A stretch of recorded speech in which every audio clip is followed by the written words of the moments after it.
mungkin adalah jenis laba-laba tu kan. So dia apa,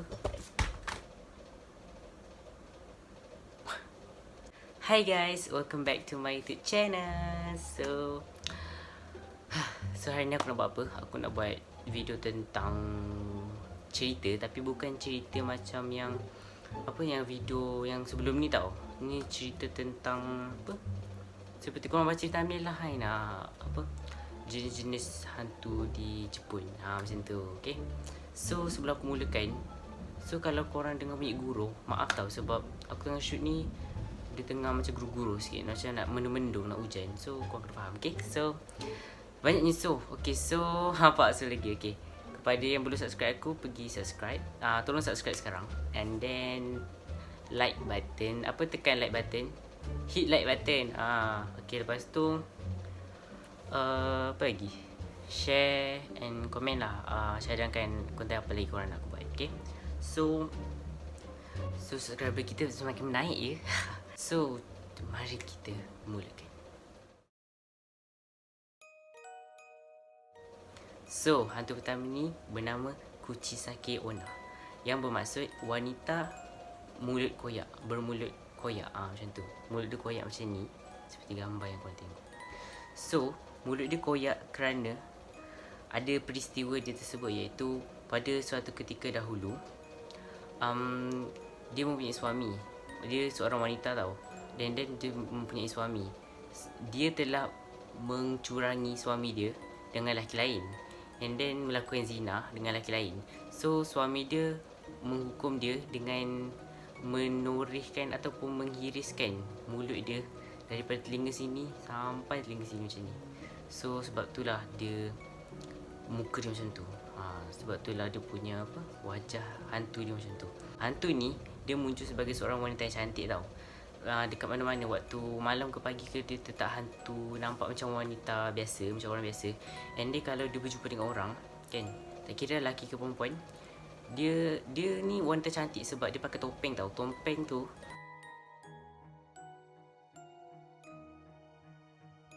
macam orang tengok macam cantik je, macam tu kan. Lepas tu dia akan berjumpa seorang ni dan bertanya, muka saya cantik tak, dalam bahasa Jepun lah kan.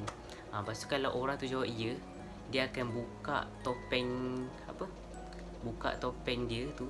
Lepas tu akan nampak mulut dia macam tu kan. Dan dia akan torehkan muka orang tu, orang yang ditanya tu, jadi macam dia. So lepas tu dia akan tanya balik, kalau macam ni cantik tak? Lepas tu itulah, kalau orang tanya, kalau dia jawab ya, kalau dia jawab tak, kalau orang yang ditanya tu jawab tak, macam dia tanya, saya cantik tak? Lepas tu dia kata, orang yang tu pun berjawab, dia kata tak, nanti serta-merta dia akan kena bunuh. Dia selalu pegang benda yang macam tajam, macam senjata lah, macam pisau ke macam tu. Kalau korang jawab dengan tak pun, tak ke ya ke kan, korang jawab pada dia, siapa yang menjawab pertanyaan dia akan mati juga akhirnya. Ada juga cerita yang telah, filem yang telah mengisahkan tentang hantu ni, tentang persepsi hantu ni keluarkan. So itu saja untuk cerita Kuchisake Onna.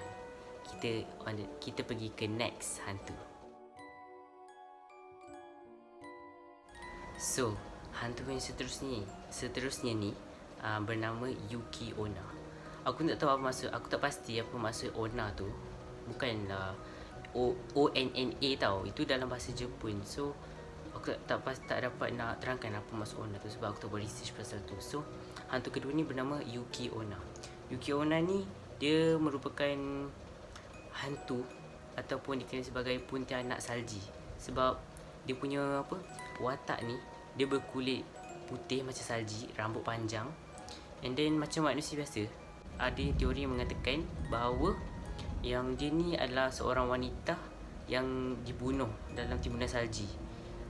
So kalau apa, cara hantu ni nak bunuh orang, dia akan memikat lelaki. Tak pastilah perempuan pun dia akan memikat ke tak, tapi yang aku dapat info, dia memikat lelaki di apa, kawasan yang bersalji, and then dia akan membiarkan lelaki tu sehingga lemah dan membeku di tempat salji tu. So kat Jepun kan salji, so macam tu lah, faham tak? Okay, lagi satu, dia hantu Yuki Onna ni, kalau dia lalu dekat atas jalan timbunan salji, kan kat lantai kan biasa salji kan, kalau kita lalu kan ada kesan tapak kaki kan. Tapi kalau dia ni jalan, kita takkan nampak kesan tapak kaki, jejak tapak kaki dia dekat salji tu. So itulah dia namakan hantu.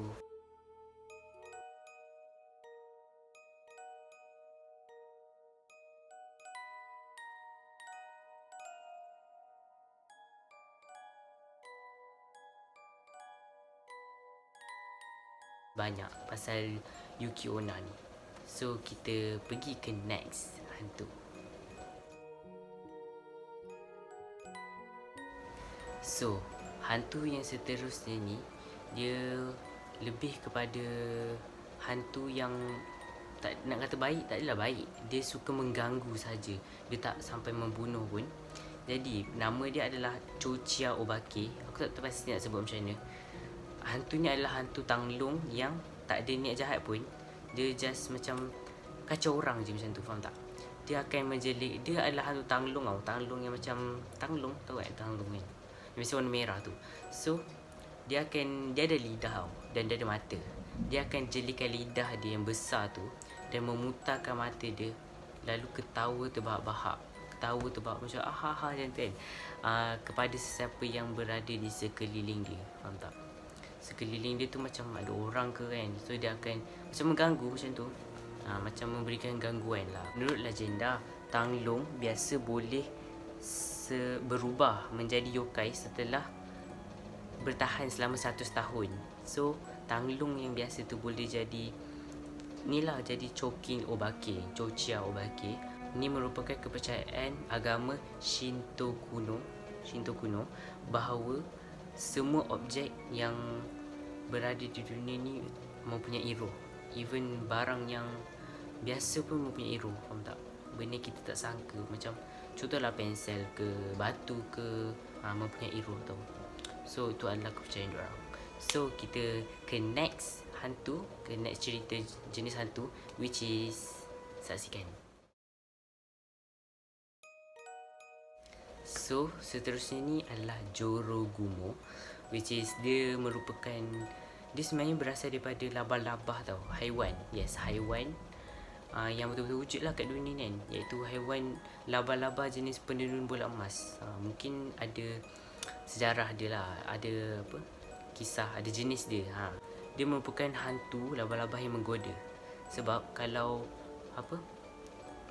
labah-labah ni dia dah membesar sampai 2.5 cm, tak silap aku, kalau aku tak silap lah, dia akan, labah-labah ni dia boleh dijumpa di Jepun juga.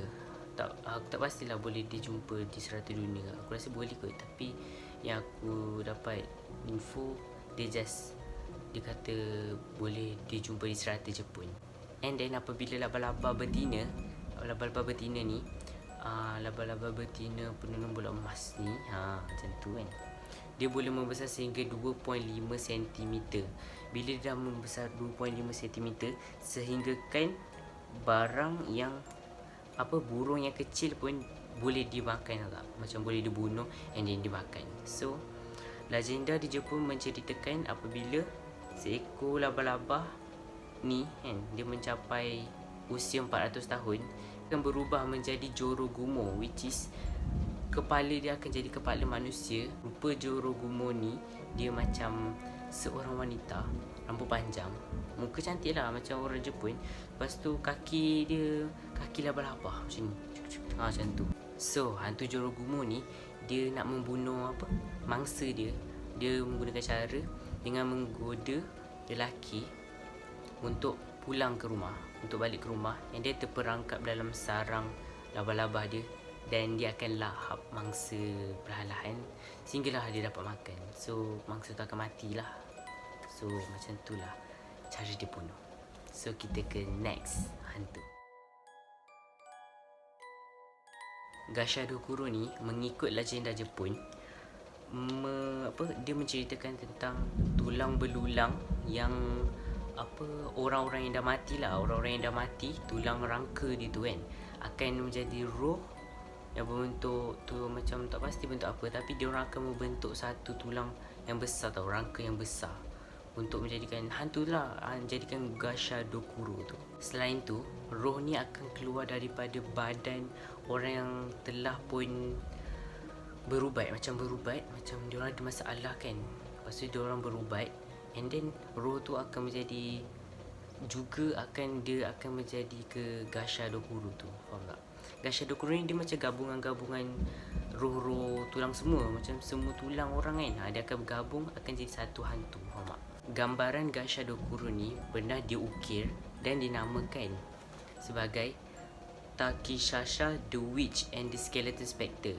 Dia juga pernah dicetak di kad pos, bendera, t-shirt pada tahun 1849.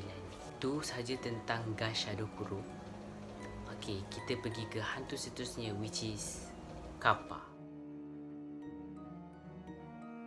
Okey, aku pun tak sure nak sebut hantu ni macam mana, macam kapak ke kap ke ataupun kappa. So aku sebut kappa je. So kalau aku salah sila betulkan, okay? So hantu kappa ni dia adalah salah satu hantu yang sentiasa tertanam dalam agama diorang, dan juga sejarah dan budaya, juga kepercayaan diorang. Rupa paras dia juga pula, dia seperti kura-kura tapi kepala dia macam manusia, tapi dia punya mulut macam paruh, and dia tangan dia macam manusia, hujung kaki dia pun macam manusia, tapi hujung tangan dia, telapak tangan dia ni macam kura-kura juga macam ada macam ni tu kan. Kaki dia pun sama, and then mangkuk yang atas kepala dia tu, aku dapat info which is dia akan sentiasa menadah air atas kepala dia tu untuk sentiasa hidup. Kappa ni akan biasanya terdapat di sungai-sungai, tasik-tasik ataupun di saliran-saliran lain yang sekitar Jepun. Kappa ni juga merupakan yokai yang dihormati sebagai Tuhan air, yang dihormati oleh agama Shintoisme. Aku tak pasti macam nak sebut Shintoisme ataupun Shintoism.